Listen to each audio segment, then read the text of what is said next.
ببین الان یه شرایط باور نکردنی دارم برای اقامت اسپانیا.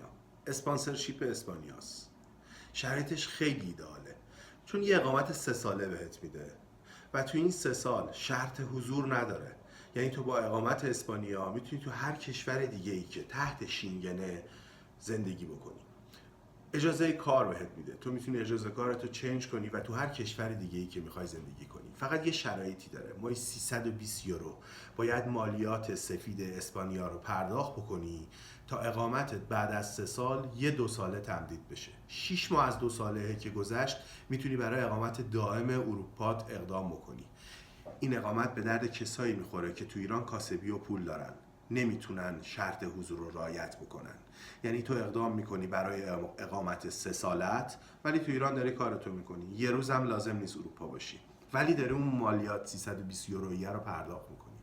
اینجوری میتونی بعدش یه اقامت 2 ساله و اقامت دائم اروپا رو داشته باشی.